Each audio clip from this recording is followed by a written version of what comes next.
له هیواده شورویان ووتل، خو مجاهدینو بیا هم جګړه ونه دروله او په 1992 یا 1971 کې د ډاکټر نجیب الله پر ضد غلې کودتا وشوه. هغه له واکه لاس په سر شو او د ملګرو ملتونو په دفتر کې یې پناه واخیسته. مجاهدینو د شورویانو له وتلو وروسته هم څه غوښتل چې جګړه یې ونه دروله؟ اقتدار، قدرت. دې کې شک نشته چې د روسانو له وتلو سره هغه مشروعیت چې د جګړې درلوده، بلنسا مشروعیت چې درلوده، هغه له منځه لاړ. د روسانو له وتلو نه وروسته د افغانستان ټولې جګړې د قدرت جګړې. د دوی مشکل په هغه وخت کې د افغانستان له حکومت سره نه و.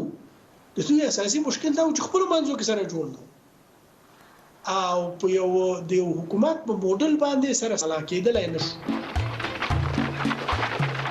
مجاهدینو د 1971 کال په پسرلي کې واک ترلاسه کړ او صبغت الله مجددي د مجاهدینو د لنډمهالي دولت مشر وټاکه. هغه 2 میاشتې واکمني وکړه او ورپسې په تنظیمي جګړو کې ښکیل د جمعیت ګوند مشر برهان الدین رباني د هیواد مشري په لاس کې واخیسته. توسط شورا یک حکومت موقت ټاکل شوې داسې وه چې دی به تر 6 میاشتنۍ واکمنۍ وروسته ټاکنو ته لار برابروي، خو هغه د تنظیمونو ترمنځ جوړجاړی ونه شو کړای او د مجاهدینو خپلمنځي جګړو زور واخیست. دوی د طالبانو پر ضد جنګېدل، خو طالبانو مات کړل او د افغانستان ډیره برخه یې ونیوله. طالبان ته نصرت ورکړي. د 1915 کال د تلې پر 8 طالبان کابل ته ننوتل. ډاکټر نجیب الله د ملګرو ملتونو په دفتر کې پناه اخیستې وه او شاوخوا 4.5 کاله هماغلته پرې تیر شوي وو. خو کابل ته د طالبانو له ننوتلو سره هغوی ډاکټر نجیب الله له خپل ورور شاپور احمدزي سره وواژه او په دار یې کړل. دوی په خپله واک په لاس کې واخیست او ملا محمد عمر اخوند یې مشر یا امیر المؤمنین ونوماوه. د طالبانو په دوره کې که څه هم نسبي امنیت و او د چور او چپاول مخه نیول شوې وه، خو تر ډیره فردي ازادي او د ښځو حقونه نه تامینېدل. دوی د ښځینه‌و د کار او تعلیم خلاف وو او د اسلامي شریعت له مخې خلکو ته د هغوی د کړو جرمونو سزا ورکوله. طالبان شاوخوا 15 کاله یعنی له 1915 تر 1980 د افغانستان پر ډیری برخې واکمن پاتې شول. خو د 2000 کال د سپتمبر 11 تر پیښې وروسته یې رژیم له نسکورېدو سره مخ شو. امریکا په نیویارک کې د سوداګریزو مرکزونو د برید تر شا د القاعدې لاس یاد کړ او له طالبانو یې وغوښتل چې د دې شبکې مشر اسامه بن لادن چې هغه مهال افغانستان کې و وروسپاري، خو طالبانو انکار وکړ. هماغه و چې د امریکا په مشرۍ ائتلاف پر افغانستان برید وکړ. د شمالي ټلوالې او د ځینو پخوانیو مجاهدینو او تنظیمي ډلو په ملاتړ یې د طالبانو رژیم له منځه یووړ. له دې سره افغانستان له تاریخي پلوه یوه نوي پړاو ته ورننوت او تر پخواني شوروي اتحاد وروسته امریکا د افغانستان په سیاست کې نیغ په نیغه ښکېله شوه. په 2000 یعنی د 1980 کال د لیندۍ پر 28 د بون تر تړون وروسته حامد کرزی د افغانستان د انتقالي ادارې د مشر په توګه وټاکل شو. ورپسې د 1981 کال په غبرګولي کې د لوی جرګې له لوري د 2 نورو کلونو لپاره د لنډمهالې ادارې مشر شو. د 1983 یا 2004 کال په ولسمشریزو ټاکنو کې هم بری خپل کړ او د خلکو پر رایه ټاکل شوی لومړنی افغان ولسمشر شو. د 1980 کال ولسمشریزې ټاکنې هم وګټلې او ټول ټال 14 کاله پر افغانستان واکمن پاتې شو.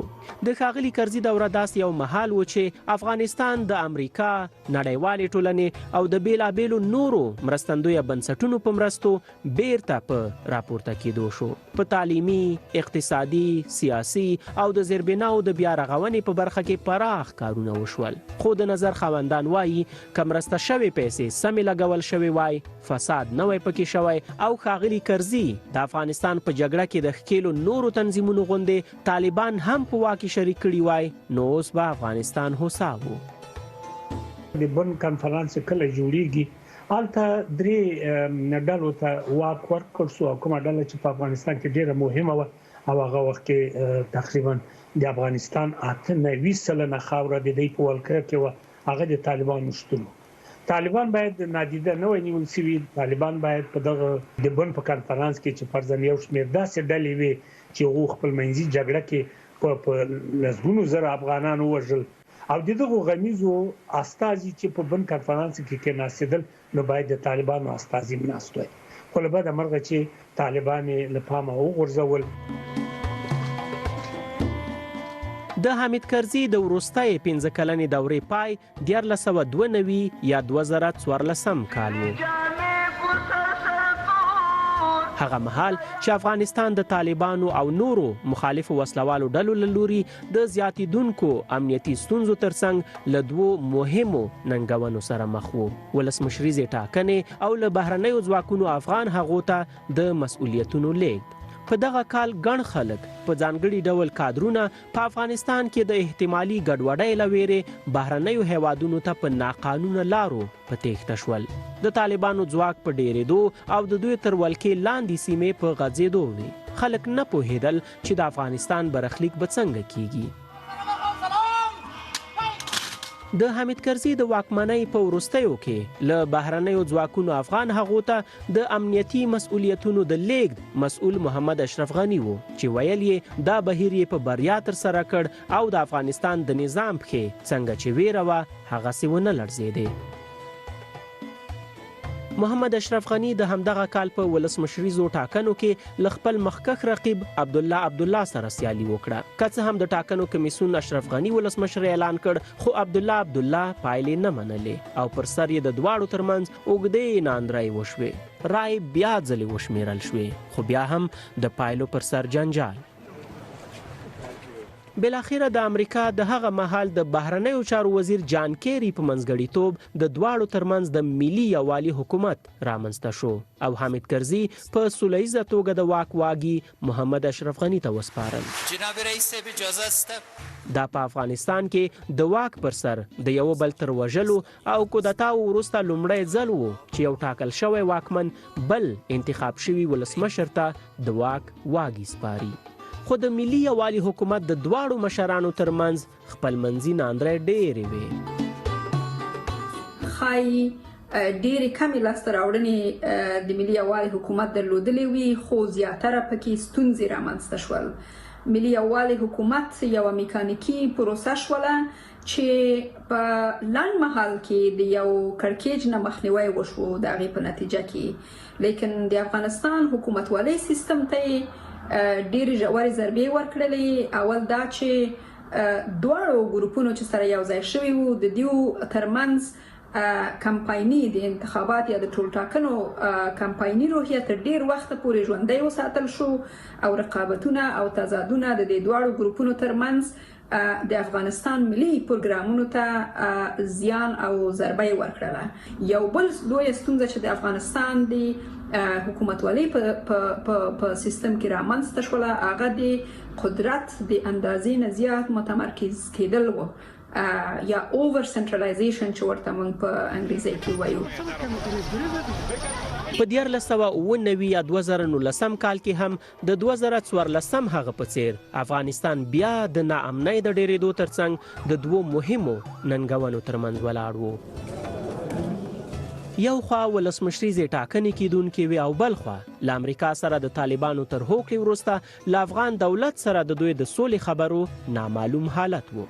طالبانو د ولسمشریزو ټاکنو پر نه کېدلو ټینګار کاوه، خو ټاکنې وشوې او مخکښ سیالان یې بیا هم د ملي یووالي حکومت دوه مشران ولسمشر محمد اشرف غني او اجرایه مشر عبدالله و.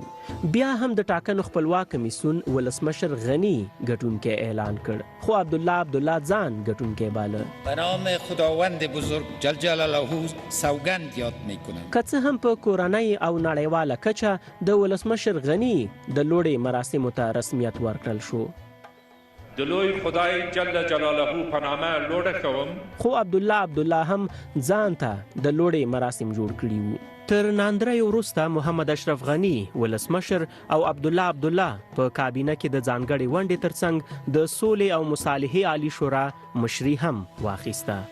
د نوي حکومت د کار له پیلېدو سره له طالبانو سره د سولې خبرې نسبتاً چټکې شوې. د ملت ډېر قدرمند استاز د لوی جرګې د هوکړې له مخې د طالبانو شاوخوا 15,000 بندیان خوشي شول چې د دوحې د هوکړې له مخې د طالبانو یو مهم شرط و. خو لا هم دا خبرې کومې داسې پایلې ته نه دي رسېدلې چې د افغانستان اوسني واکمنان دې په دغه هېواد کې روانه جګړه پرې ودروي. 14مه پیړۍ چې د افغانستان د تاریخ په برخه کې له خورا لوړو ژورو ډکه وه په اوښتو ده.